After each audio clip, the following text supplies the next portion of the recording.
One of the most recognizable scenes from Jurassic Park is when the helicopter takes John Hammond and his guests to the island Isla Nublar. Not only is it one of the most recognizable scenes in the movie, it also was one of the most recognizable scenes in cinema history. The main character in that shot, November 293 Golf, an Augusta A109A helicopter, donning the company name Engine. Of course, neither Isla Nublar or Engine exist in real life, but what is the history regarding that helicopter, and how did it go on to meet its final fate?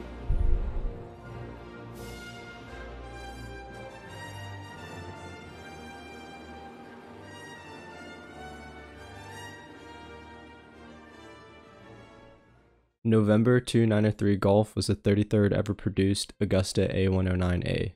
It was delivered to Niihau Helicopters in 1987 at the beginning of their company. The A109A was the first production model of the Augusta Westland.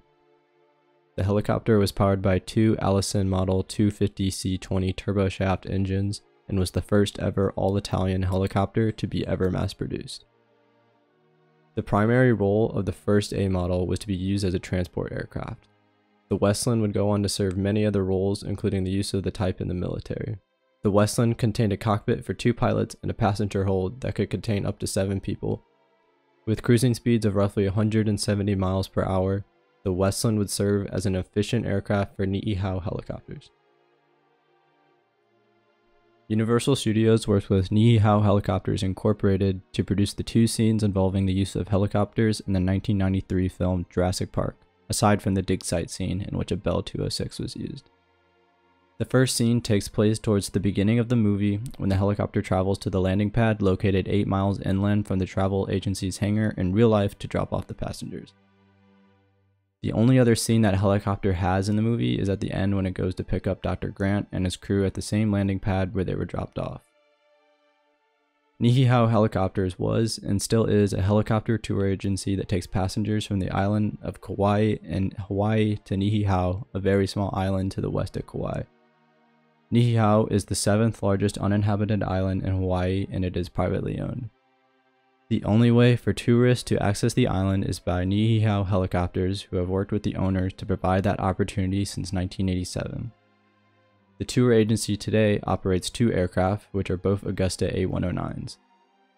One is an A109A that has been with the company since 2001, and the other one's an A109K2, which has only been with the agency since 2019.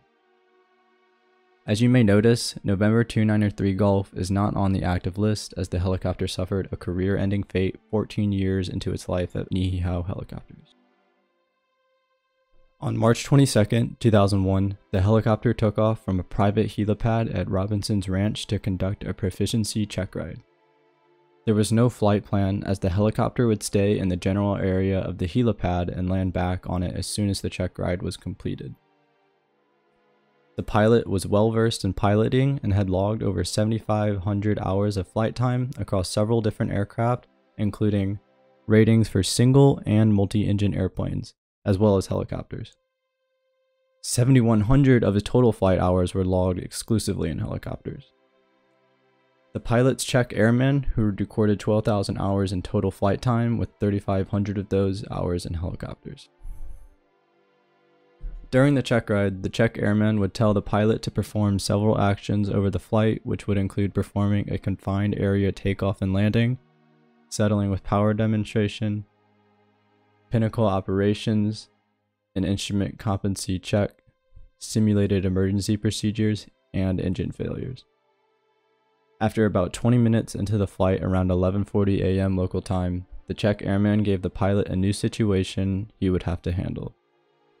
The check airman gave him a situation in which the left pedal would become stuck and left him to determine if it was an anti-torque failure or just simply a stuck pedal. As the pedal was stuck, the pilot reached for the power levers and started to very slowly reduce the power. As he lowered the power to attempt to let the helicopter settle to the ground, the power levers suddenly snapped into the idle detent. The pilot responded to the action by performing a hovering auto-rotation, or simply put, the power plant RPM goes to 0 and the helicopter starts descending to the ground. When the check airman released his feet from the pedals, the helicopter made a violent 180-degree turn to the left as the pilot stopped the yaw with his right pedal. As the pilot struggled to control the aircraft, he pulled the collective immediately, and the pilot pulled too much pitch too soon as the helicopter hit the ground hard from a 10-foot height. As the helicopter hit the ground, it bounced back into the air again for a brief moment, and its right main landing gear completely collapsed. As it came back down, the helicopter would completely tip over on its right side, destroying its rotors. Fortunately, both pilots escaped from the helicopter unscathed after its final flight.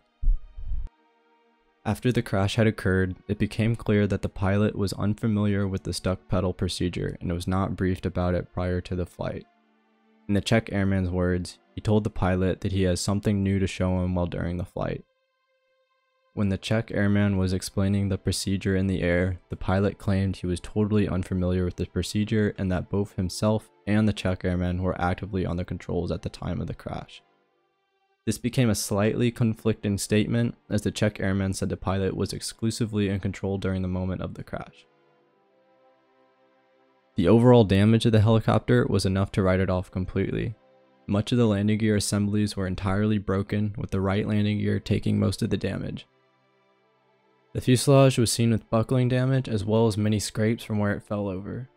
The stabilizers, both the vertical and horizontal, sustained major structural damage. In addition, the rotors of the helicopter were completely destroyed. In the NTSB words, their findings were that the pilots misjudged flare during an auto rotation, which resulted in a hard landing. A contributing factor was the Czech airman's failure to demonstrate a stuck pedal maneuver prior to assigning the procedure to the pilot. In all, the helicopter was too damaged to even be serviceable and was therefore written off after serving with Niihau helicopters for 14 years. The location of where it may have gone to get scrapped is completely unknown to this day. But one thing is for sure, it may have suffered an unfortunate fate, but unlike most aircraft, it has left a long-lasting impression in the eyes of movie watchers to this day. Thanks for watching. If you enjoyed this video, please consider subscribing.